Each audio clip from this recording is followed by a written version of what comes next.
नमस्ते। आप सभी का स्वागत है बेसिक्स ऑफ केमिस्ट्री सीरीज में, जिसमें आज का चैप्टर है नॉर्मेलिटी। आज हम नॉर्मेलिटी के बारे में डिस्कशन करेंगे और देखेंगे कि किस तरह से ये केमिस्ट्री का एक बेसिक कंसेप्ट है और इसके एप्लीकेशंस केमिकल एनालिसिस में किस हद तक होते हैं। तो चलिए शुरू करते हैं।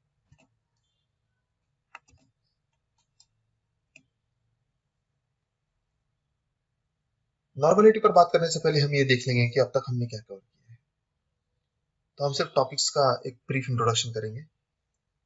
हमने जो हमारा पहला चैप्टर था उसमें हमने यूनिट्स फॉर फिजिकल मेजरमेंट क्या होते हैं, उनके सिस्टम्स कौन से हैं, इस पर बात की इन डेप्थ। किस तरह से बेस यूनिट्स होते हैं, बेस यूनिट्स का इस्तेमाल करके आप डिराइव्ड यूनिट्स एस्टैब्लिश कर सकते हो। फिर यूनिट्स के प्रीफिक्सेस क्या है, मेट्रिक सिस्टम क्या है, एसआई सिस्टम क्या है, एमकेएस सीजीएस सिस्टम क्या है। और फिर उसके साथ साथ हमने अलग अलग यूनिट्स की भी पढ़ाई की, जैसे कि मास है, volume, density, temperature, atomic mass, molecular mass. फिर मोल कंसेप्ट को कवर किया। मोल कंसेप्ट एक ऐसा फाउंडेशन है जिसमें, जैसे मोल तो एक सिंगल यूनिट हो जाता है, राइट, लेकिन मोल कंसेप्ट जो है उनका सिग्निफिकेंस कितना ज्यादा है, क्योंकि वो फाउंडेशन है जिसके आधार पर फिर बाकी के सारे कैलकुलेशंस होते हैं केमिस्ट्री में। तो ये एकदम से इंपॉर्टेंट टॉपिक था, ये जो हमने कवर किया। फिर हमने मोलर मास डिस्कस किया।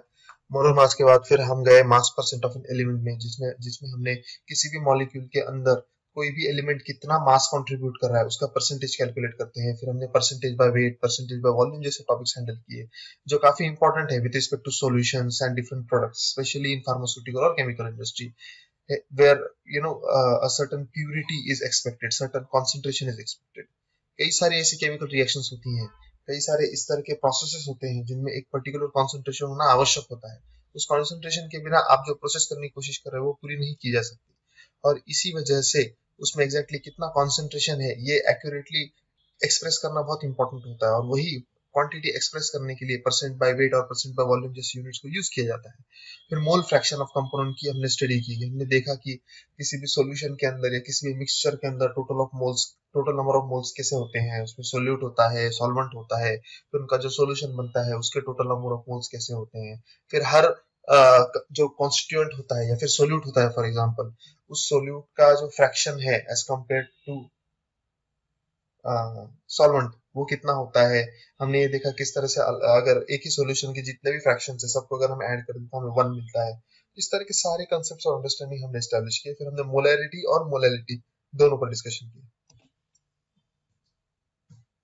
तो वो था हमारा यूनिट चैप्टर। लेकिन आज का जो चैप्टर है नॉर्मेलिटी, उसमें हमारे क्या ऑब्जेक्टिव है, चलिए देखते हैं।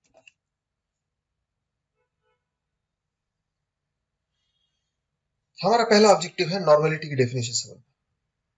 हम ये समझने की कोशिश करेंगे कि नॉर्मेलिटी एक्चुअली होता क्या है, मोलैरिटी के साथ उसका क्या रिलेशनशिप है, ये भी हम ब्रीफ में डिस्कस करेंगे। फिर इक्विवेलेंट वेट का कंसेप्ट हमें समझना है। उसके बाद फिर हम acidity, basicity, balance factor, n factor, oxidation number, ये जो इसके जैसे और काफी सारे जो वैल्यूज हैं जो नॉर्मेलिटी और नॉर्मेलिटी से रिलेवेंट कैलकुलेशंस में, इक्विवेलेंट वेट से रिलेवेंट कैलकुलेशंस में इस्तेमाल किए जाते हैं, इनका मतलब भी हम समझेंगे और देखेंगे कि इनका एप्लीकेशन किस तरह से होता है अलग अलग फॉर्मूलाज में और कैलकुलेशंस में। फिर equivalent weight of hydrous and anhydrous substance, इसको भी हम डिस्कस करेंगे। हम देखेंगे, एक बार इक्विवेलेंट वेट समझ गया इसका मतलब ये नहीं कि हमें सारी बातें आएंगी, राइट, उससे रिलेटेड होता ऐसा है कि ऐसे काफी सारे केमिकल्स होते हैं जो मल्टीपल फॉर्म्स में एग्जिस्ट कर सकते हैं, और उसी का एक एग्जांपल होते हैं हाइड्रस एंड अनहाइड्रस सब्सटेंसेस।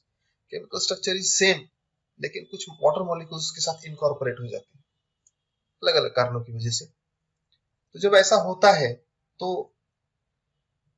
भले ही वो केमिकल सेम है, लेकिन उनको इन टर्म्स ऑफ नॉर्मेलिटी अलग अलग कंसिडर किया जाता है, क्योंकि दोनों की नॉर्मेलिटी अलग होती है कैलकुलेशन के हिसाब से। फिर है equivalent weight of KMnO4 in acidic and alkaline medium. फिर हम देखेंगे कि जिस तरह से अगर सब्सटेंस हाइड्रस या अनहाइड्रस होने की वजह से इक्विवेलेंट वेट में डिफरेंस आ सकता है, उसी तरह से किसी भी सोल्यूट का जो सॉल्यूशन बनता है अगर वो एसिडिक मीडियम में बनाया जा रहा है तो उसके इक्विवेलेंट वेट पर क्या इंपैक्ट आएगा, और बेसिक मीडियम में बनाया जा रहा है, बेसिक सॉल्वेंट में बनाया जा रहा है तो उस पर क्या इंपैक्ट आएगा, ये भी हम कैलकुलेट करेंगे और देखेंगे, समझेंगे। सिक्स्थ ऑब्जेक्टिव हमारा है नॉर्मेलिटी वर्सेस मोलैरिटी।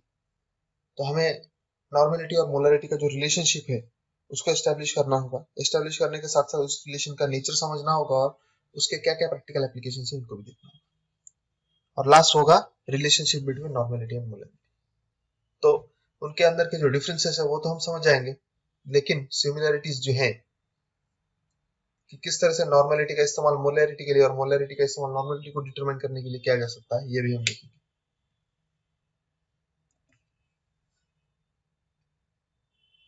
शुरुआत करते हैं नॉर्मेलिटी के डेफिनेशन से। नॉर्मेलिटी की डेफिनेशन कुछ ऐसी है, when 1 gram equivalent of a solute is dissolved in a solvent then making 1 liter of solution, it is called one normal solution। इसको ठीक से समझिएगा।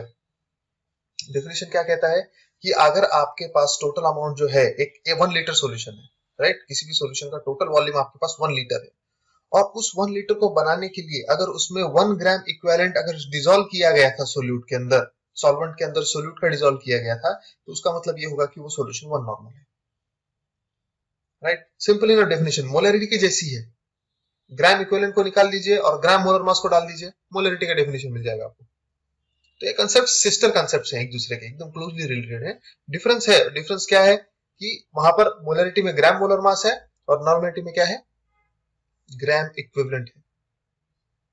ओके, तो मतलब मोलैरिटी जैसी ही डेफिनेशन है, डिफरेंस कहां पर है, ग्राम इक्विवेलेंट में। तो ग्राम इक्विवेलेंट कैसे कैलकुलेट करना है ये भी हमें देखना होगा, तभी हम नॉर्मेलिटी ठीक से समझ पाएंगे। तो अभी के लिए बस इतना समझिए कि अगर 1 लीटर आपके पास सॉल्यूशन है और उसके अंदर 1 ग्राम इक्विवेलेंट जो क्वांटिटी है सोल्यूट की, अगर वो डिसॉल्व्ड है तो उस सॉल्यूशन को हम वन नॉर्मल कहेंगे। अगर समझ लीजिए वो ग्राम इक्विवेलेंट जो भी वेट है, क्वांटिटी है, उसका अगर हाफ क्वांटिटी आप डालोगे 1 लीटर सॉल्यूशन बनाने के लिए, तो वो नेचुरली 0.5 नॉर्मल हो जाएगा, और अगर उसी क्वांटिटी को अगर आप डबल करते हैं तो 2 नॉर्मल हो जाएगा, राइट। जस्ट लाइक मोलैरिटी, कुछ डिफरेंस नहीं है। इसके ऐसा यूनिट है मोल पर मीटर क्यूब और मोल पर लीटर, और इसके दूसरे यूनिट्स भी हैं जैसे कि normal which is indicated by the symbol capital N. Capital N लिखा जाता है, जैसे मोलैरिटी के लिए कैपिटल एम था, मोलैलिटी के लिए स्मॉल एम था, उसी तरह से नॉर्मेलिटी के लिए कैपिटल एन है। इक्विवेलेंट वेट पर, इक्विवेलेंट पर लीटर भी एक यूनिट है जिसका इस्तेमाल किया जा सकता है, लेकिन सबसे कॉमन नॉर्मल ही कंसीडर किया जाता है, capital N, that is the most commonly used unit for normality. तो फॉर्मूला देखते हैं, नॉर्मेलिटी का फॉर्मूला क्या है। Normality is equal to gram equivalent of a solute divided by volume of solution in litre. तो नॉर्मेलिटी की definition क्या है, gram equivalent of a solute divided by volume of solution in litre. अब gram equivalent of solute ये क्या है, gram equivalent of solute आप कैसे कैलकुलेट करते हैं, मास डिवाइडेड बाय इक्विवेलेंट वेट। देखिए ये सेम है, अगर आपको कितने मोल्स है वो कैलकुलेट करना है तो वहां पर भी कुछ ऐसा ही होता है, लेकिन आप वहां पर क्या करते हो, आप मास ऑफ सोल्यूट ले लोगे and that will be divided by gram molar mass. Okay, तो आपको पता चल जाएगा कितने मोल्स हैं। तो मोल्स और ग्राम इक्विवेलेंट के कैलकुलेशन का फॉर्मूला ऑलमोस्ट सेम है। तो instead of gram molar mass, हम मास को किससे डिवाइड कर रहे हैं, इक्विवेलेंट वेट से डिवाइड कर रहे हैं, और जब हम इक्विवेलेंट वेट से डिवाइड करते हैं तो हमें ग्राम इक्विवेलेंट मिल जाता है। तो अभी नेक्स्ट क्वेश्चन आएगा, इक्विवेलेंट वेट कैसे कैलकुलेट होता है, राइट। उसका बॉटम पर फॉर्मूला दिया है, अगर आप यहाँ पर देखेंगे, equivalent weight is equal to molar mass upon n. तो इसी फॉर्मूले को अगर हम यहाँ पर डाल दें इक्विवेलेंट वेट में, मोलर मास अपॉन एम, तो हमें मोलैरिटी का और नॉर्मेलिटी का रिलेशनशिप मिल सकता है। वहां पर नहीं जाएंगे अभी, लेकिन अभी के लिए बस इतना याद रखिए कि नॉर्मेलिटी का फॉर्मूला क्या है, gram equivalent of solute divided by volume of solution in litres. अब इसी में हम जानते हैं कि ग्राम इक्विवेलेंट का मतलब क्या होता है, mass upon equivalent weight.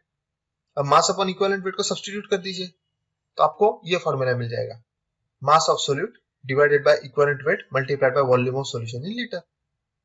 Okay, अब ये लीटर में है, हो सकता है आपको एमएल की जरूरत हो, तो अगर आपको एमएल में कन्वर्ट करना है तो आपको डिनोमिनेटर को किससे मल्टीप्लाई करना पड़ेगा, 1000 से।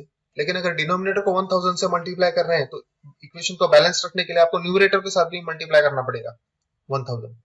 तो नीचे 1000 से मल्टीप्लाई किया, इसलिए एमएल में कन्वर्ट हो गया, जो क्वांटिटी है volume of solution in ML हो गया, और मास ऑफ सॉल्यूट को एक मल्टीप्लिकेशन फैक्टर मिल गया जो है 1000। अब यही आपका नॉर्मेलिटी का फॉर्मूला बन जाता है, normality is equal to mass of solute multiplied by 1000 divided by equivalent weight multiplied by volume of solution in ml. लेकिन अगर यही क्वांटिटी लीटर में दी है तो ऊपर का 1000 गायब हो जाएगा और नीचे volume of solution in litre आ जाएगा। ओके, और इक्विवेलेंट वेट का फॉर्मूला तो हमने देखा, मोलर मास अपॉन एन। अब ये एन क्या है, ये भी हम आगे आगे जो इक्विवेलेंट वेट का जो डिस्कशन है उसमें ज्यादा डिटेल में देखेंगे। तो चलिए देखते हैं इक्विवेलेंट वेट। इक्विवेलेंट वेट की डेफिनेशन क्या है, वहीं से शुरुआत करेंगे। The equivalent weight of a substance is a mass of a substance that exactly reacts with another substance in a particular reaction. थोड़ा सा कंफ्यूजिंग है। इक्विवेलेंट वेट क्या होता है? It is the mass of a substance, यानी वो quantity है substance की that reacts with another substance in a particular reaction and exactly यानी कि किसी और केमिकल के साथ जब रिएक्शन होगी तो बेसिकली उसके बाद कुछ बचेगा नहीं। ओके, मतलब रिएक्शन कंप्लीट होगी, जो भी रिएक्टेंट्स है वो पूरी तरह से कंज्यूम हो जाएंगे, तो उस वेट को आप इक्विवेलेंट वेट कह सकते हैं। यानी कि देख लीजिए HCl और NaOH की अगर केमिकल रिएक्शन होती है तो NaOH बनता है, सॉरी NaCl बनता है और प्लस H2O बनता है। तो हम यहाँ पर जानते हैं कि एवोगाड्रोस नंबर क्या कहता है? 6.022 into 10⁻23 is the number of molecules present in 1 gram molecular mass of any substance। HCl का जो ग्राम मोलिकुलर मास है उसको अगर हमने NaOH के ग्राम मोलिकुलर मास के साथ रिएक्ट करवाया तो एंड में जब जो प्रोडक्ट आपके पास होगा ना, उसके अंदर सिर्फ सोडियम क्लोराइड और वाटर ही बचेगा, क्योंकि ये दोनों एक दूसरे को पूरी तरह से काउंटरैक्ट कर देंगे। क्यों? क्योंकि दोनों का 1 मोल लिया था, 1 मोल लिया यानी नंबर ऑफ पार्टिकल्स सेम थे, क्योंकि हम केमिकल रिएक्शन जानते हैं कि 1 molecule of NaOH will react with 1 molecule of HCl। तो बेसिकली बचेगा कुछ नहीं, ना NaOH बचेगा ना HCl बचेगा, सिर्फ क्या रह जाएगा? पानी और नमक, राइट, वाटर एंड NaCl। तो ये जो वेट होता है, ये जो इक्विवेलेंस है, इसी को हम इक्विवेलेंट वेट कहते हैं with respect to another substance. तो इसका फॉर्मूला तो हम अभी देखेंगे, लेकिन इसी वजह से इसके लिए एक स्टैंडर्ड क्राइटेरिया फिट किया गया है कि इक्विवेलेंट वेट को, क्योंकि आप देख रहे हैं ना थोड़ा सा चेंज हो सकता है, जैसे जैसे अलग अलग केमिकल रिएक्शन है ना, अलग अलग केमिकल रिएक्शन में अलग अलग तरह से इक्विवेलेंट वेट को डिटरमाइन किया जा सकता है, क्योंकि ये जो डेफिनेशन है ना, ये एकदम फिक्स्ड डेफिनेशन नहीं है। जैसा 1 मोल का एकदम फिक्स डेफिनेशन है 6.022 into 10⁻23 पार्टिकल्स यानी कि 1 मोल, तो यहाँ पर वैसा नहीं है, थोड़ा सा फ्लूइड डेफिनेशन है। तो इसको हमें अलग अलग क्राइटेरिया में समझना होगा कि ये कैसे काम करता है। तो इक्विवेलेंट वेट क्या होता है? इक्विवेलेंट वेट का मतलब equivalent weight of the substance is the weight which combines और डिस्प्लेसेस, राइट। तो वो एक तो रिएक्ट करेगा यानी किसी के साथ कंबाइन हो जाएगा या डिस्प्लेस कर देगा, व्हाट, 1 ग्राम ऑफ हाइड्रोजन और 1 मोल और 8 ग्राम्स ऑफ ऑक्सीजन यानी कि हाफ मोल, या फिर 35.5 grams of chlorine that is 1 मोल। तो ये क्राइटेरिया है 3। अगर कभी भी केमिकल रिएक्शन हो रही है तो अगर इतनी क्वांटिटी आपको 1 ग्राम ऑफ हाइड्रोजन को डिस्प्लेस करने के लिए या फिर उसके साथ कंबाइन करने के लिए आपका जो भी सब्सटेंस है जिसका इक्विवेलेंट वेट आप कैलकुलेट कर रहे हो, उसकी जो क्वांटिटी लगेगी उस क्वांटिटी को आप इक्विवेलेंट वेट कह सकते हैं। अगर केमिकल रिएक्शन में हाइड्रोजन इन्वॉल्व नहीं है तो आप ऑक्सीजन पर डिपेंडेंट रह सकते हैं, यानी कि 8 ग्राम्स ऑफ ऑक्सीजन को डिस्प्लेस करने के लिए जो क्वांटिटी लगेगी वही आपका क्या होगी?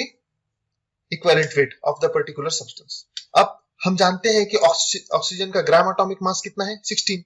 अब ग्राम एटॉमिक मास 16 है, लेकिन यहाँ पर रिक्वायरमेंट क्या है? हमारा हाफ मोल का है, ओके, इसलिए वो 8 ग्राम्स लिखा है, इट इज डिवाइडेड बाय 2। और इसका कारण क्या है? क्लोरीन में भी देखिए, क्लोरीन भी is equivalent to 1 mole, right, 35.5 grams. इसका कारण यह है कि हाइड्रोजन पर सिर्फ सिंगल पॉजिटिव यानी H+ होता है ना, आयन, हाइड्रोनियम आयन में होता है वो, राइट, हाइड्रोजन आयन, तो H+1 होता है, यानी कि एक सिंगल पॉजिटिव चार्ज होता है, ओके। ऑक्सीजन में लेकिन 2 नेगेटिव, मतलब O-2 2 नेगेटिव चार्ज आते हैं, इसलिए उसको 2 से डिवाइड करना पड़ता है हमें। क्यों? क्योंकि आप ध्यान से समझिएगा, एक हाइड्रोजन सिर्फ एक ही दूसरे एटम के साथ रिएक्ट कर सकता है, एक क्लोरीन जो Cl-1 है वो दूसरे किसी एक ही एटम के साथ रिएक्ट कर सकता है, लेकिन क्योंकि ऑक्सीजन के पास 2 एक्स्ट्रा इलेक्ट्रॉन है वो अलग अलग लोगों को ये दे सकता है। और यही हमें काफी सारे मॉलिक्यूल्स में देखने को मिलता है ना, जो एसिड का जो फंक्शनल ग्रुप होता है COOH वाला जो ग्रुप होता है, राइट, जो एसिड ग्रुप है उसके अंदर भी ऑक्सीजन क्या करता है कि एक इलेक्ट्रॉन जो है हाइड्रोजन को दे देता है, एक इलेक्ट्रॉन जो है ऑक्सीजन को दे देता है। तो इस तरह का बॉन्डिंग होता है, मतलब कि ऑक्सीजन जो है वो even though it is half mole, it will consume 1 mole of another molecule if that molecule is able to react with only और इट रिक्वायर्स ओनली 1 इलेक्ट्रॉन पर मॉलिक्यूल। तो इस तरह का इक्विवेलेंस है, इसलिए ऑक्सीजन को आधा किया है क्योंकि उसकी पावर डबल है और सबको हमें स्टैंडर्डाइज करना है ना, तो डबल पावर को स्टैंडर्डाइज करने के लिए सबके साथ सिंगल पावर पर लाने के लिए उसे क्या किया गया है कि 2 से डिवाइड कर दिया। तो ये 3 क्राइटेरिया है, कितने हाइड्रोजन डिस्प्लेस किए, ऑक्सीजन डिस्प्लेस किए या क्लोरीन डिस्प्लेस किए। हाइड्रोजन का 1 मोल, ऑक्सीजन का हाफ मोल, क्लोरीन का 1 मोल। और इसी क्राइटेरिया के बेसिस पे हम इक्विवेलेंट वेट का फॉर्मूला जो है वो यूज करते हैं। फॉर्मूला चलो देखते हैं। Equivalent weight is equal to molar mass upon n. Simple सा फॉर्मूला है, molar mass upon n. Molar mass हम जानते हैं क्या होता है, ग्राम मॉलिक्यूलर मास की बात हो रही है बेसिकली। मोलर मास यानी ये क्या है, उस मॉलिक्यूल के अंदर जितने भी एटम्स प्रेजेंट हैं सभी का ग्राम एटॉमिक मास का एडिशन अगर हम कर दे और उसमें उन एटम्स की जो संख्या है पर मॉलिक्यूल उसको भी ध्यान में रखें और मल्टीप्लाई करें सभी के अपने अपने ग्राम एटॉमिक मास के साथ उसको रिस्पेक्टिवली, तो जो हमें टोटल फाइनल वैल्यू मिलती है, एडेड वैल्यू, वो होती है मोलर मास। अब मोलर मास को हमें एन से डिवाइड करना है और ये एन क्या है, एन का मतलब है either acidity, basicity, valence factor, n factor, oxidation number, number of electron exchanged and number of electrons lost और गेन्ड। तो ये जितने भी क्राइटेरिया है ये सिर्फ एक ही वैल्यू को इंडिकेट करते हैं और ये हमेशा सेम होते हैं किसी भी मॉलिक्यूल के लिए। ओके, तो एसिडिटी फॉर बेस या फिर बेसिसिटी फॉर एसिड, ये एक फैक्टर हो गया। हम इसको बेसिकली यही कहते हैं कि एसिडिटी कितनी है, बेसिसिटी कितनी है। इतना ज्यादा डिस्कशन करने की आवश्यकता नहीं, क्योंकि हम वैसे भी सिर्फ इतना देखेंगे कि इसका जो आयनाइजेशन जब होता है तब इस पर कितना चार्ज डेवलप होता है, और चार्ज जितना होता है वही आपका एसिडिटी होता है, वही आपका बेसिसिटी होता है। एसिड अगर बेस है तो बेस का एसिडिटी वो चार्ज डिपिक्ट करता है, अगर एसिड है तो एसिड का बेसिसिटी वो डिपिक्ट करता है। बैलेंस फैक्टर हो या एन फैक्टर हो या ऑक्सीडेशन नंबर हो, ये सब एक ही वैल्यू को डिपिक्ट करते हैं। In the calculation of equivalent weight, small n is according to how we calculate the equivalent weight. तो इक्विवेलेंट वेट को कैलकुलेट करने की जो हमारी मेथड है, हमारा अप्रोच है, उस पर डिपेंड करेगा कि n का मतलब क्या है। तो इसके प्रैक्टिकल एग्जांपल भी हम देखते हैं, लेकिन उसके पहले एसिडिटी और बेसिसिटी समझ लेंगे। तो एसिडिटी का डेफिनेशन देखते हैं। Acidity is the tendency of a compound to act as a H+ donor, यानी कि hydrogen ion donor to the acidity donor, or acidity relates to the compound's ability to accept an electron pair. Acidity का मतलब क्या है? It is the tendency of a compound to act as a H+ donor, यानी कि hydrogen ion donor, यानी कि proton donor भी आप कह सकते हैं उसको। तो जो प्रोटॉन डोनर होते हैं उनकी कितनी क्षमता है, जितना ज्यादा वो चाहता है कि मैं डोनेट कर दूं, जितनी उसकी इंटेंसिटी ज्यादा है वो उतना ज्यादा स्ट्रॉन्ग एसिड माना जाएगा। जितने ज्यादा H+ आयंस वो जनरेट करेगा वो उतना ज्यादा स्ट्रॉन्ग एसिड माना जाएगा। ओके, और इसी के अपोजिट जो होता है बेसिसिटी का मतलब, basicity means the tendency of a compound to act as hydrogen ion या फिर हाइड्रॉन, जिसको हम प्रोटॉन भी कहते हैं, एक्सेप्टर। तो ऐसा कोई भी मॉलिक्यूल जो H+ आयंस को एक्सेप्ट करना चाहता है रेडीली, उसको हम उसकी जो टेंडेंसी है उसको कहेंगे कि वो बेसिक टेंडेंसी है। ओके, सो कुछ मॉलिक्यूल्स डोनेट करना चाहते हैं, वो उनकी एसिडिटी होती है, और कुछ मॉलिक्यूल्स एक्सेप्ट करना चाहते हैं हाइड्रोजन आयन को, वो उनकी बेसिसिटी होती है। अब देखते हैं acidity for base NaOH and KOH कितनी होती है। Is N is equal to 1 since each molecule produces single OH minus ion। तो देखिए यहाँ पर आपको जब आप पढ़ते हैं ना, तो एसिडिटी फॉर बेस या फिर बेसिसिटी फॉर एसिड, राइट, ये देखने को मिलता है। इसका कारण ये है कि यहाँ पर बेस की बात हो रही है। देखिए कोई भी मॉलिक्यूल जो होता है ना, वो चाहे एसिडिक हो या बेसिक हो, जब वो आयोनाइज होता है तो आयोनाइजेशन के बाद एक पॉजिटिवली चार्ज्ड आयन जनरेट होता है और एक नेगेटिवली चार्ज्ड आयन जनरेट होता है। ये दोनों ही मॉलिक्यूल्स में अपनी अपनी टेंडेंसी होती है, राइट। तो जो आयन जो जनरेट हुआ है उस पे अगर प्लस चार्ज है तो वो क्या करना चाहता है, वो इलेक्ट्रॉन एक्सेप्ट करना चाहता है, राइट। जो प्लस चार्ज वाला मॉलिक्यूल आयन होता है वो क्या करना चाहता है, पॉजिटिव चार्ज एक्सेप्ट करना चाहता है, और जो नेगेटिव आयन जनरेट होता है वो उस इलेक्ट्रॉन को डोनेट करना चाहता है कहीं ना कहीं, लेकिन आयोनाइजेशन हो जाने की वजह से वो अलग अलग हो गए हैं अभी, तो उनके पास चार्ज है अभी, राइट। तो इसी वजह से जब हम बेस को एनालाइज करते हैं तो उसको OH माइनस आयंस की बेसिस पे उसको देखते हैं कि इसका कितना पावर कम है या ज्यादा है, राइट। लेकिन वो क्या करना चाहता है, OH माइनस क्या करना चाहता है कि वो H प्लस एक्सेप्ट करना चाहता है, इसलिए H2O बनता है ना। जब हम HCl और NaOH को रिएक्ट कराते हैं तो NaCl प्लस H2O बनता है। तो what does OH minus want to do really, he wants to accept the proton. Okay, और वो जितना ज्यादा तेजी से एक्सेप्ट करना चाहेगा उसकी उतना ही ज्यादा उसके जो नेचर है, यानी कि उसकी जो एसिडिक नेचर है वो उसका बढ़ेगा। इसलिए ये थोड़ा सा कॉन्ट्रेडिक्टरी स्टेटमेंट इस तरह से दिया जाता है। इसको समझना थोड़ा सा मुश्किल है, लेकिन आप इस पर ध्यान दीजिए कि ये सेल्फ कॉन्ट्रेडिक्टरी एक्शंस होते हैं एक तरह से, कि एक ही मॉलिक्यूल में से, क्योंकि हम HCl को तो HCl ही समझ रहे हैं ना, HCl is acidic. Why HCl is acidic? क्योंकि उसके अंदर जो हाइड्रोजन आयन है वो मच मोर रिएक्टिव है as compare to chlorine ion. लेकिन क्लोरीन भी तो रिएक्टिव है। जिस तरह से NaOH में सोडियम और हाइड्रोक्सिल ग्रुप बन जाता है, दोनों ही रिएक्टिव होते हैं। तो एक स्पीशीज होती है एसिडिक नेचर की और दूसरी होती है बेसिक नेचर की। तो जब हम बेस की बात करते हैं तब उसकी एसिडिटी डिटरमाइन करने की कोशिश करते हैं, और जब एसिड की बात करते हैं तो बेसिसिटी डिटरमाइन करने की कोशिश करते हैं, ताकि हमें रिलेटिव कंपैरिजन के थ्रू एक अच्छी आइडिया आ सके कि कौन सा स्ट्रॉन्गर है, कौन सा वीक है, या फिर किसकी रिएक्टिविटी कितनी है। और यही n से डिपिक्ट किया जाता है, इसी वैल्यू को n फैक्टर, रिएक्टिविटी उसकी कितनी, कितना इलेक्ट्रॉन्स दे रहा है, कितना इलेक्ट्रॉन्स ले रहा है, कितने ऑक्सीजन डिस्प्लेस कर रहा है, कितने क्लोरीन डिस्प्लेस कर रहा है। इसी क्राइटेरिया पर ये सब काम करता है। तो इसलिए हम जब भी एसिड की बात करते हैं तो सॉरी बेस की बात करते हैं तो we try to express it as in terms of acidity of its acidity. तो बेस को हम जब प्रिस्क्राइब करते हैं तो उसकी एसिडिटी डिटरमाइन करने की कोशिश करते हैं, और वही यहाँ पर इस बबल में दिया है। तो acidity for base NaOH and KOH is n is equal to 1। क्यों? क्योंकि हर एवरी सिंगल NaOH और KOH molecule produces single OH minus ion. और वही बेसिसिटी फॉर एसिड के लिए भी है। HCl, KHCO3, NaHCO3, HNO3, ये सारे अलग अलग एसिड्स हैं, और इन सभी एसिड्स में आपको देखने के लिए मिलेगा कि n is equal to 1, क्योंकि फॉर एवरी मॉलिक्यूल जब उनका आयनाइजेशन होता है तो वो single H plus ion generate करते हैं।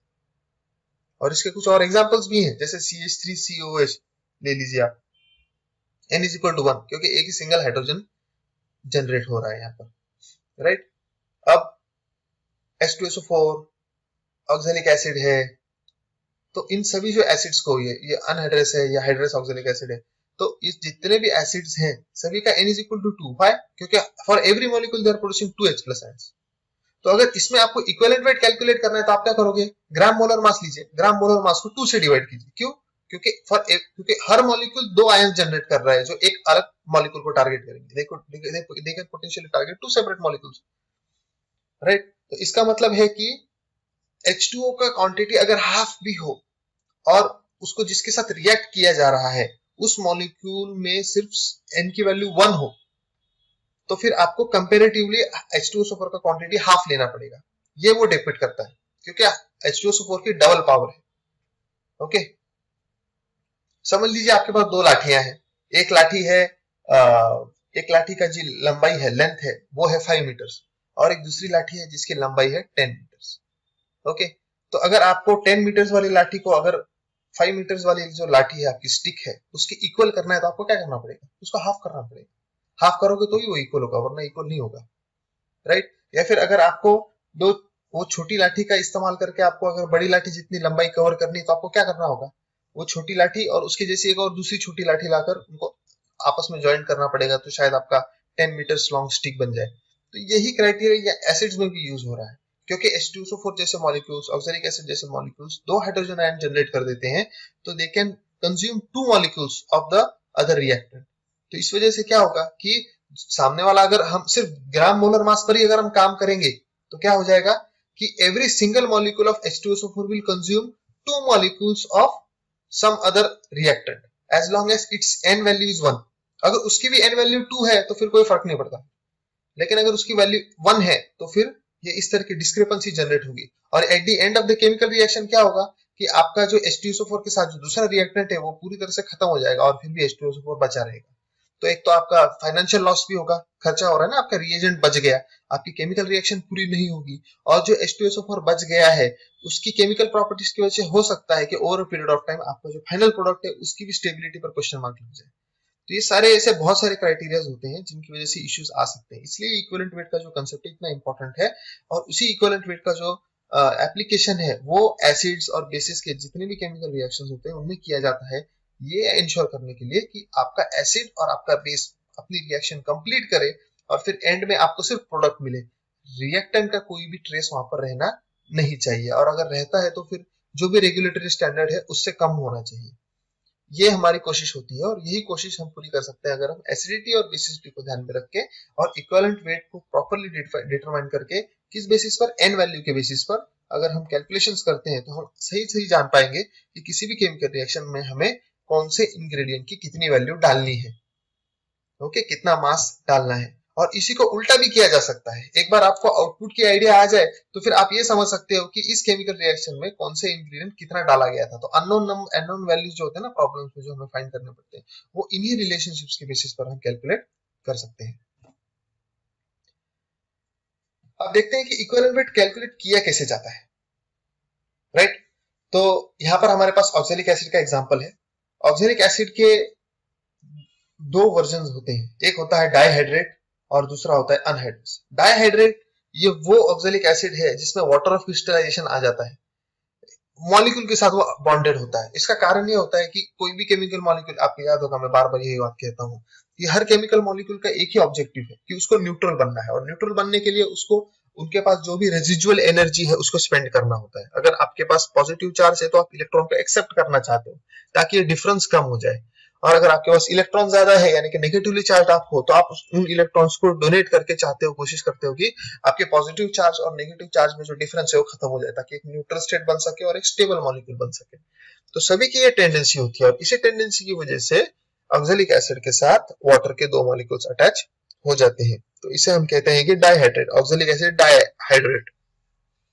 उसी के साथ साथ एक दूसरा मॉलिक्यूल भी होता है जिसको हम अनहाइड्रस कहते हैं। तो अनहाइड्रस में सिर्फ प्योर ऑक्सैलिक एसिड होता है, उसके साथ कोई भी वाटर मॉलिक्यूल नहीं होता है।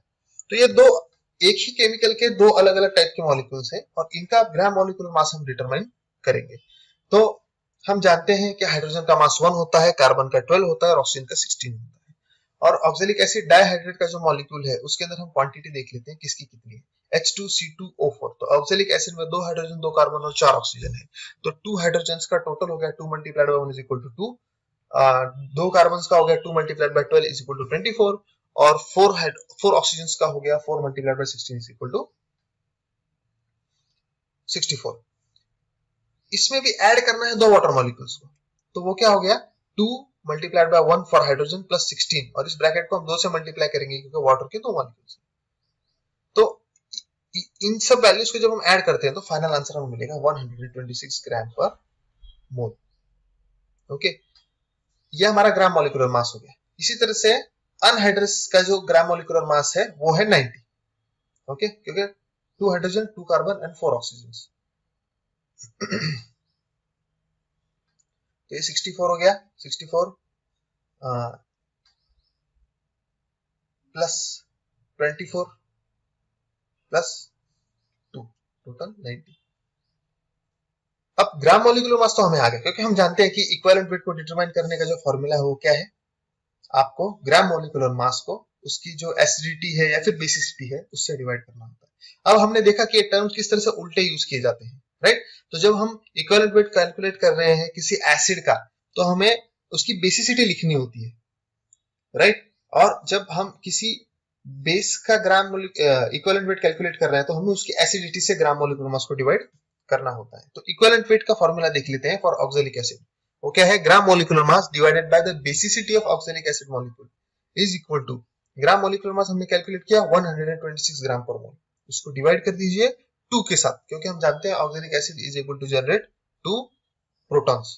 तो ये 2 प्रोटॉन्स डोनेट करते हैं, इसका मतलब है कि इनके जो एन वैल्यू है वो 2 है। Equivalent weight is equal to 63 gram per equivalent. तो इसका मतलब है कि 126 जो उसका ग्राम मॉलिक्यूलर मास है उसको 2 से डिवाइड कीजिए और जो नंबर मिलेगा आपको वो उसका इक्विवेलेंट वेट होगा, यानी कि 63 ग्राम। और अगर अनहाइड्रस आपका ऑक्सैलिक एसिड है तो वहां पर सेम अगर वैल्यूज आप फॉर्मूला में फीड करेंगे तो आपको आंसर मिलेगा 45 ग्राम। तो ये जो वाटर ऑफ क्रिस्टलाइजेशन है, ये जो डाइहाइड्रेट का जो एक अटैचमेंट इस मॉलिक्यूल को मिला है 2H2O के फॉर्म में, तो उसकी वजह से इसका इक्विवेलेंट वेट बदल जाता है।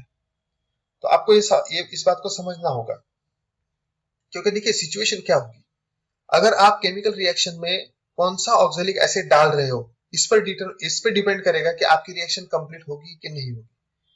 अगर समझ लीजिए आपने ऑक्जेलिक एसिड का मतलब जस्ट ऑक्जेलिक एसिड का ग्राम मॉलिक्यूलर मास ले लिया और उसके बेसिस पे आपने कैलकुलेशन कर ली। क्या कैलकुलेशन किया आपने कि 45 ग्राम इक्विवेलेंट वेट है तो मैं 45 ग्राम ऐड करूंगा वन नॉर्मल सॉल्यूशन बनाने के लिए। गुड। अगर अनहाइड्रस ऑक्जेलिक एसिड है तो वो बात सही है, लेकिन मैं अगर कैलकुलेशन ऑक्जेलिक एसिड का जस्ट करूं और क्वांटिटी जब मैं फिजिकली जब ऑक्जेलिक एसिड डालूंगा तब अगर मैं डाइहाइड्रेट वाला ऑक्जेलिक एसिड अगर डाल देता हूं तो क्या होगा, वो ठीक से काम नहीं कर पाएगा ना, क्योंकि इस 45 ग्राम में सिर्फ ऑक्जेलिक एसिड नहीं है, इस 45 ग्राम में कुछ पोर्शन ये जो 2:2 है ना उसका भी रहेगा। तो फिर at the end of the day जब केमिकल रिएक्शन पूरी हो जाएगी तो ऑक्जेलिक एसिड जिस अलग दूसरे रिएक्टेंट के साथ रिएक्ट कर रहा था उसकी क्वांटिटी बच जाएगी, क्योंकि ऑक्जेलिक एसिड पूरा कंज्यूम हो जाएगा। जो दूसरा रिएक्टेंट मॉलिक्यूल है वो ऑक्जेलिक एसिड से रिएक्ट करता है, वाटर से नहीं। तो अगर ऑक्जेलिक एसिड खत्म हो गया तो फिर उसे कोई फर्क नहीं पड़ता इस बात से, केमिकल रिएक्शन स्टॉप हो जाएगी। तो इसलिए ये जो 2 मॉलिक्यूल्स है वाटर के, इनको कंपनसेट करने के लिए ऑटोमेटिकली यहाँ पर वेट ज्यादा आता है। वो फॉर्मूला ही कुछ इस तरह से बनाया गया है ना। तो इस बात को हमें समझना होगा कि ये इंपॉर्टेंट क्यों है इतना, ये इक्विवेलेंट वेट कैलकुलेट करना।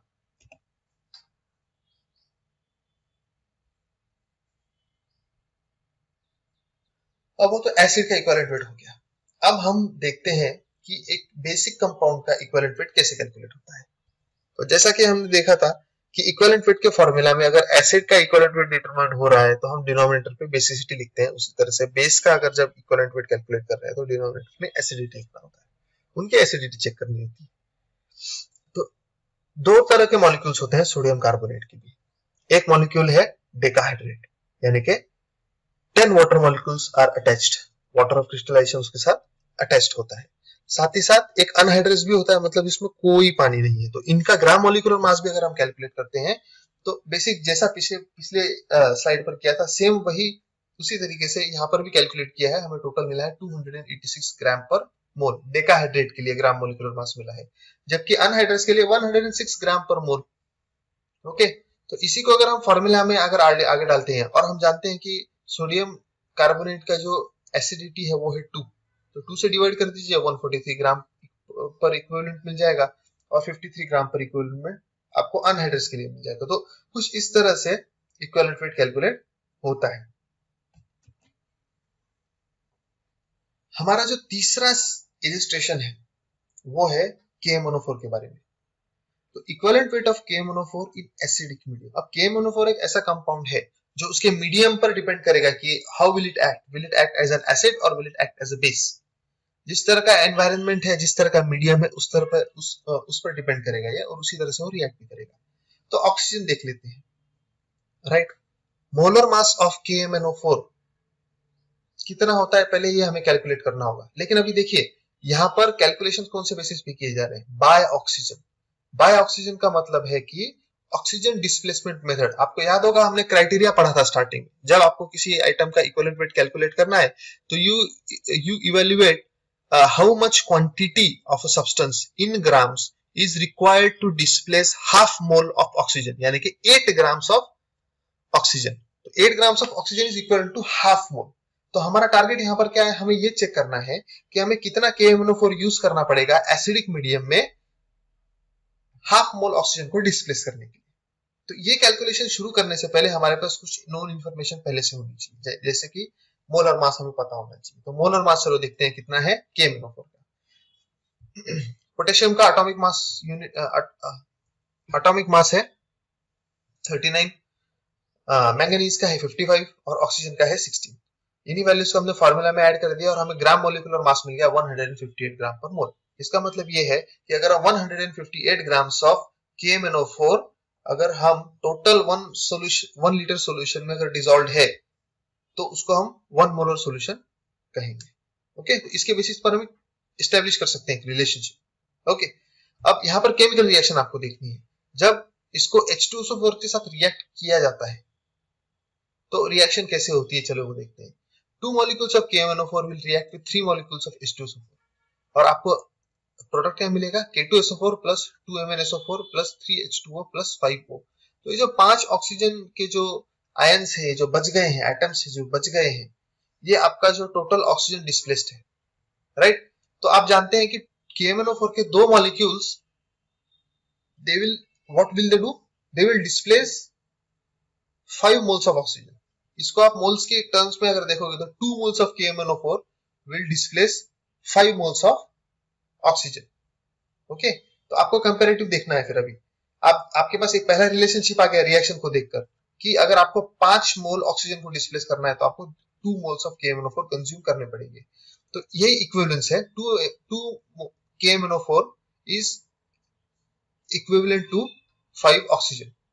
ओके, अब हम जानते हैं कि हमारा टारगेट क्या है कि हमें हाफ मोल ऑक्सीजन, ये हमें KMnO4 की क्वांटिटी तब चाहिए हमें जब यहाँ पर 5 मोल नहीं हाफ मोल होना चाहिए।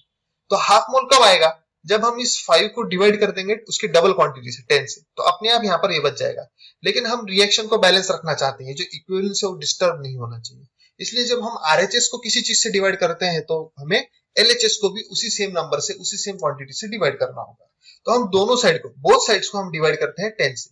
समझ लीजिए हाइपोथेटिकली स्पीकिंग, अगर दूसरी कोई केमिकल रिएक्शन होती जिसके अंदर 5 की जगह लेट्स से 6 ऑक्सीजन या फिर 8 ऑक्सीजन डिस्प्लेस हो रहे हैं, अगर यहाँ पर 8 ऑक्सीजन होते तो आपको इसको हाफ करने के लिए 16 से डिवाइड करना पड़ता। ओके, तो जितने ऑक्सीजन डिस्प्लेस हुए हैं बस उनकी क्वांटिटी डबल करके जो आपको नंबर मिलेगा उससे LHS और RHS दोनों को आपको डिवाइड कर देना है, क्योंकि आपका रूल फिक्स है। आपका रूल क्या कहता है कि equivalent weight can be determined on the basis of total quantity of a chemical required to displace half mole of oxygen.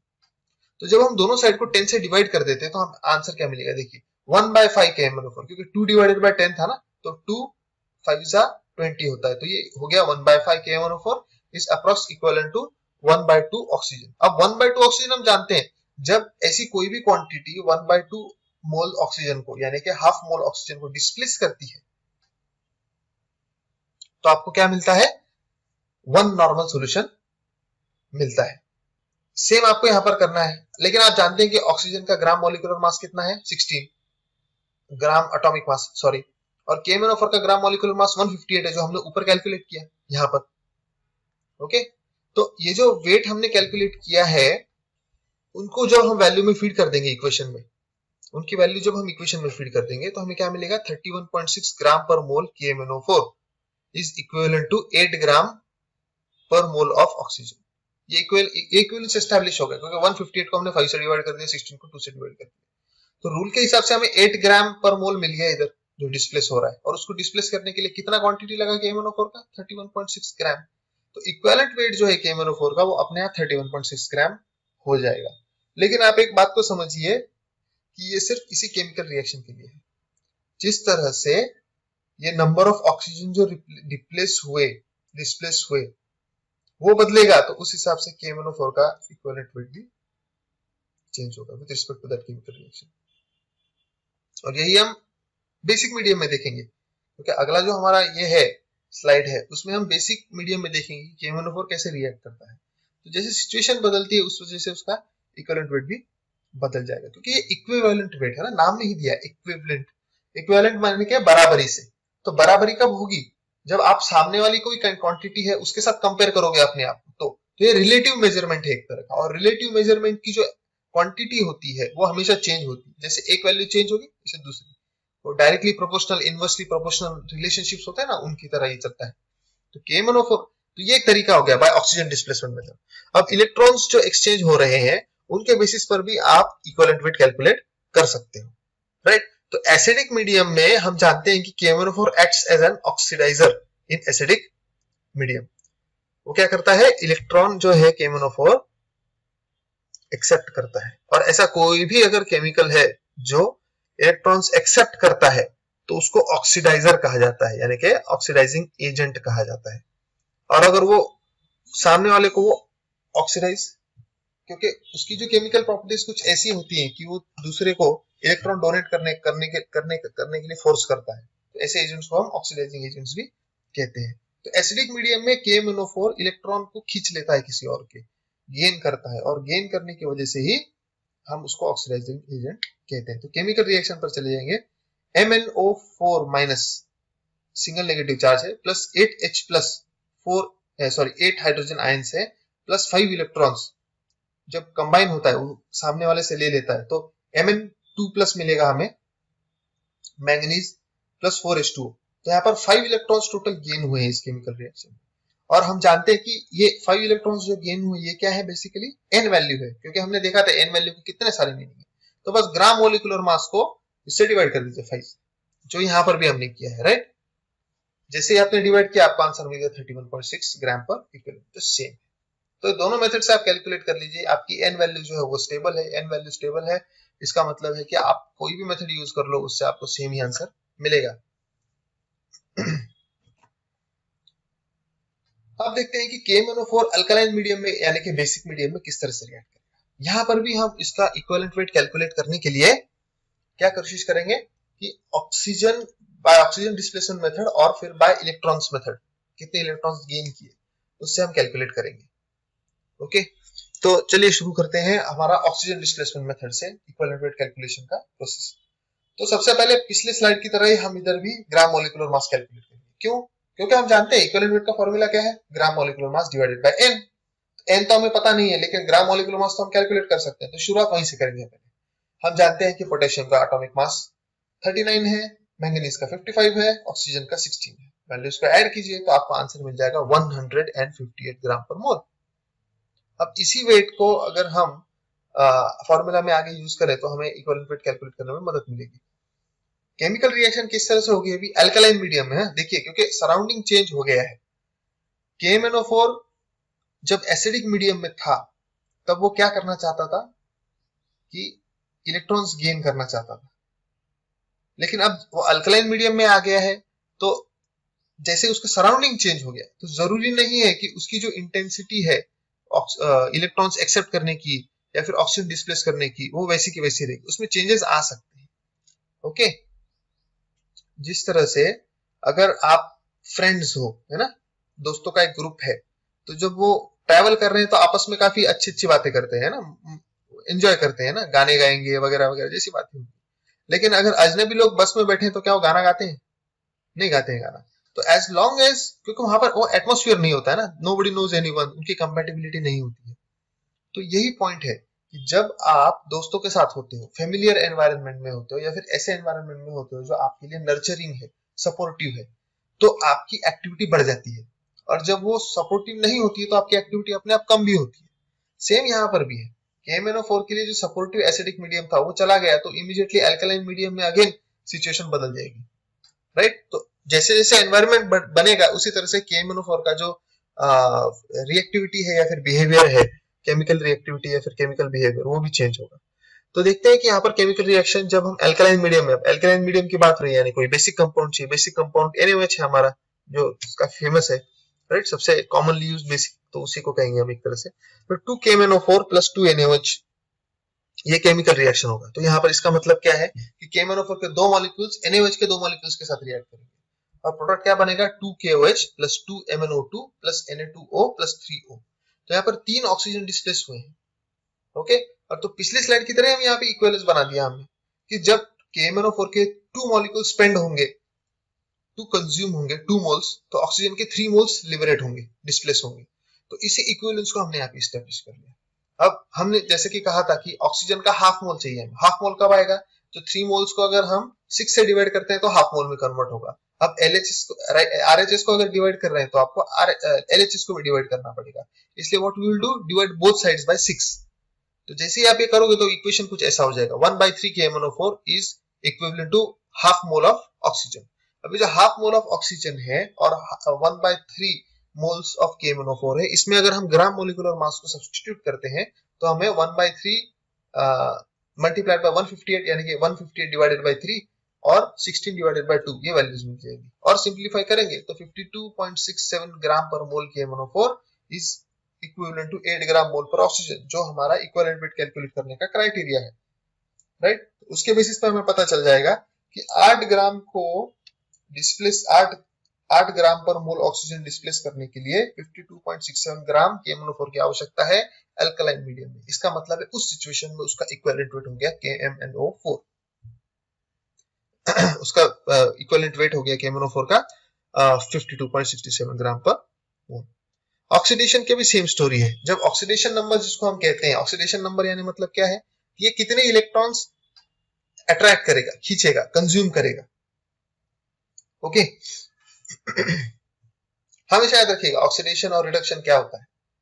Okay किसी भी अगर कोई भी केमिकल अगर इलेक्ट्रॉन लूज करता है तो हम क्या कहते हैं कि उसका ऑक्सीडेशन हो रहा है। ओके कोई भी मॉलिक्यूल इलेक्ट्रॉन लूज करता है तो उसका ऑक्सीडेशन हो रहा है। तो यहां पर वही आपको देखने के लिए मिलेगा। तो ये इसलिए ऑक्सीडाइजिंग एजेंट की तरह काम करता है। ओके तो इसका ऑक्सीडेशन नंबर क्या है, chemical reaction MnO4 minus plus 2H2O plus 3 electrons gives you MnO2 plus 4OH minus gained 3 electrons. Calculation for MnO4. अब देखते हैं ऑक्सीडेशन नंबर हम कैसे इसको सॉल्व करेंगे। तो KMnO4 का जो रिएक्शन होता है इन अल्कलाइन मीडियम वो कुछ इस तरह से होता है। जैसे ही वो आयोनाइज होगा तो आपको आयन मिलेंगे MnO4 माइनस जिसका सिंगल नेगेटिव चार्ज है। वो 2 वाटर मॉलिक्यूल और 3 इलेक्ट्रॉन्स अट्रैक्ट कर लेगा उसका जो अल्कलाइन मीडियम है वहां से, और फिर आपको प्रोडक्ट मिल जाएगा MnO2 plus 4OH माइनस। अब इस पूरी प्रोसेस में KMnO4 ने 3 इलेक्ट्रॉन्स गेन किए। ओके तो इसी वैल्यू को अगर हम यूज करें इक्विवेलेंट वेट कैलकुलेशन के लिए तो हमें इक्विवेलेंट वेट मिलेगा। ग्राम मॉलिक्यूलर मास का अब जानते हो कितना है, 158 gram molecular mass divided by n which is oxidation number is equal to 3। इसका मतलब है final answer 52.67 grams per equivalent. Okay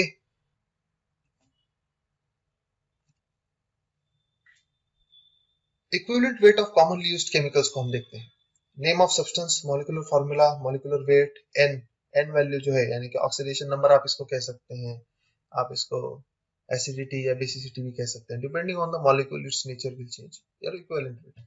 तो हाइड्रोक्लोरिक एसिड ये जो कॉमनली यूज्ड केमिकल्स है ना उनकी जस्ट बेसिक एक समराइज्ड फॉर्म में टेबलेट की हुई है जानकारी, उसको हम थोड़ा सा क्विकली एक ओवरव्यू कर लेते हैं। तो हाइड्रोक्लोरिक एसिड जिसका मॉलिक्यूलर फार्मूला HCl है उसका मॉलिक्यूलर वेट होता है 36.5। अब क्योंकि ये सिंगल हाइड्रोजन आयन जनरेट करता है एक मॉलिक्यूल तो इसका n वैल्यू है 1, इसलिए इसका इक्विवेलेंट वेट भी 36.5 ही है। Nitric acid same story, molecular weight है 63, n वैल्यू है 1 तो इसका इक्विवेलेंट वेट भी 63 हो गया। लेकिन अब अगला आता है सल्फ्यूरिक एसिड जो 2 हाइड्रोजन आयन प्रोड्यूस करता है। इसका मतलब है कि इसका जो मॉलिक्यूलर वेट है 98 उसको हमें 2 से डिवाइड करना होगा, इसकी n वैल्यू 2 बन जाती है क्योंकि 2 आयंस जनरेट करता है ना H+, तो 98 divided by 2 is equal to 49 हो जाता है।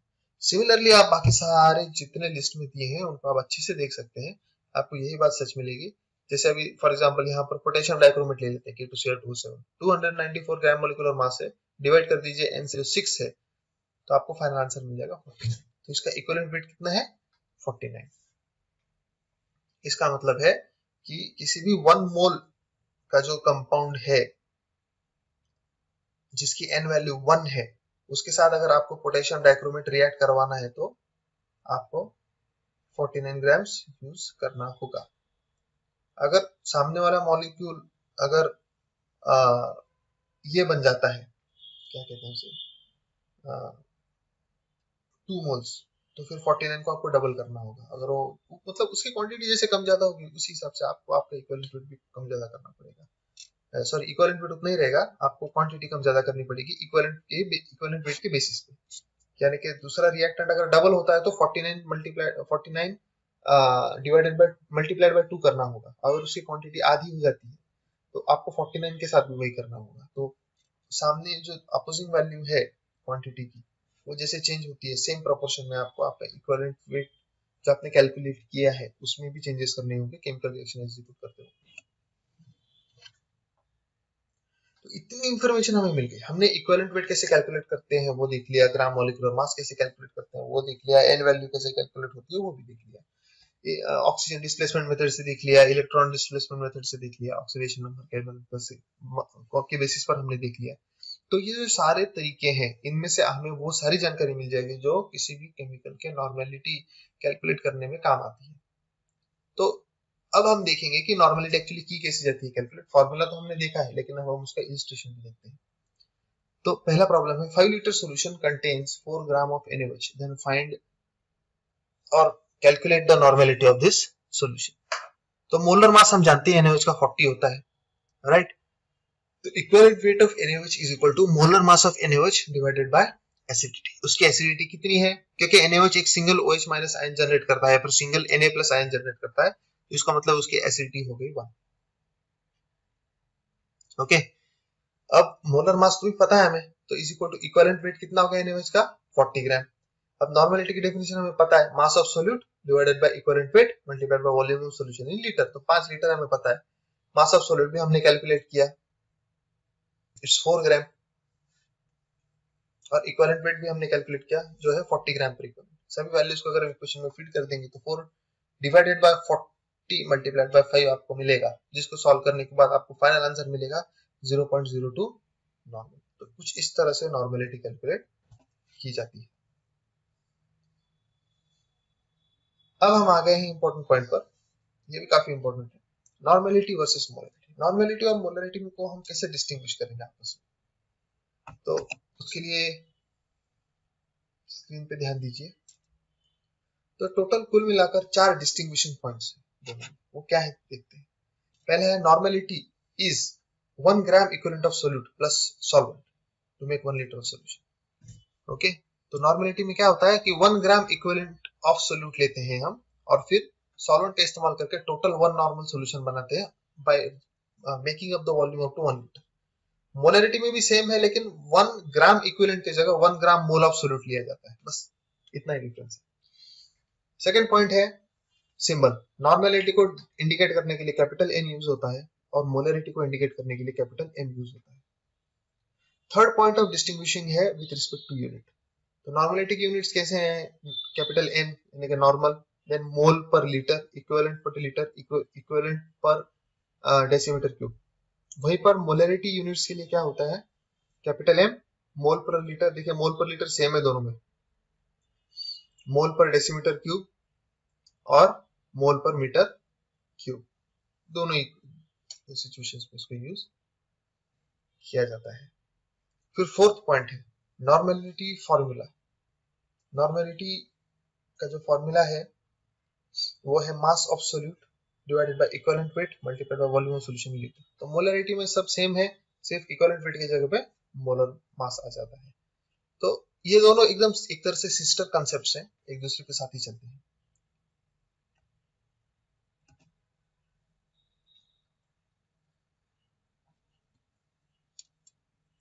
अब हम इवेल्युएट करेंगे कि नॉर्मेलिटी और मोलरिटी का रिलेशनशिप कैसा होता है, क्योंकि हमने देखा कि ये बहुत क्लोजली रिलेटेड कॉन्सेप्ट्स है ना। एक में से बेसिकली यूनिट चेंज हुआ है, एक में हम ग्राम इक्विवेलेंट ले रहे हैं, दूसरे में ग्राम मोल ले रहे हैं सोल्यूट का मास। तो इस वजह से इनमें इक्विवेलेंस एस्टैब्लिश किया जा सकता है, और वो किस तरह से होता है जरा स्क्रीन पर देखिए, आपको पता चलेगा।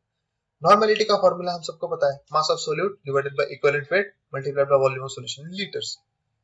इसमें हम जानते हैं कि मास ऑफ सोल्यूट, न्यूमरेटर को और डिनोमिनेटर को अगर हम n से मल्टीप्लाई कर दें तो हमें क्या मिलेगा, n multiplied by mass of solute, और डिनोमिनेटर में मिलेगा आपको n multiplied by equivalent weight multiplied by volume of solution in litre. अब लेकिन हम जानते हैं कि molar mass divided by n is equal to equivalent weight. Okay, ये तो हमें पहले से पता है। तो हमने क्या किया, इसी को थोड़ा सा रीअरेंज कर दिया और मोलर मास का इक्विवेलेंस भी चेक कर लिया कि n multiplied by equivalent weight is equal to molar mass. अब यही वैल्यू हम ऊपर फीड करेंगे इक्वेशन में, तो फाइनल ये क्या मिलेगा हमें, देखिए जैसे आपने बॉटम को देखा ना, n into equivalent weight, n into equivalent weight is equal to molar mass. जो मोलर मास है ना, इसको यहाँ पे डिनोमिनेटर पे डाल दिया, इस वैल्यू को रिप्लेस कर दिया हमने, तो हमें फाइनल सिंप्लीफिकेशन के बाद क्या आंसर मिल गया, n multiplied by mass of solute divided by molar mass into volume of solution in litre. Okay, लेकिन हम ये भी जानते हैं कि मोलरिटी का डेफिनेशन क्या होता है, मास of solute divided by molar mass multiplied by volume of solution in litre. ये मोलरिटी का फॉर्मूला है। तो इसमें हम इक्विवेलेंस एस्टैब्लिश कर दिया हमने, तो हम क्या करेंगे, इसको रिप्लेस कर देंगे मोलरिटी के साथ, इतने पार्ट को। तो हमें फाइनल क्या मिल जाएगा, normality is equal to capital N, normality capital N is equal to small n, यानी कि ये ऑक्सीडेशन नंबर है आपका, या फिर एसिडिटी को या फिर बेसिसिटी को इंडिकेट करने वाला जो कांस्टेंट है वो, मल्टीप्लाइड बाय कैपिटल N। तो नॉर्मेलिटी is equal to n multiplied by molarity m। तो कुछ इस तरह से आप नॉर्मेलिटी और मोलरिटी की रिलेशनशिप स्टेब्लिश कर सकते हैं। तो इन दोनों के बीच में हमेशा एक फैक्टर रहेगा, कांस्टेंट फैक्टर। उस कांस्टेंट फैक्टर को आइडेंटिफाई कीजिए, तो सिंपल मल्टीप्लिकेशन डिवीजन करके आपको इमीडिएटली नॉर्मेलिटी से मोलरिटी और मोलरिटी से नॉर्मेलिटी कैलकुलेट करने का मौका मिलेगा।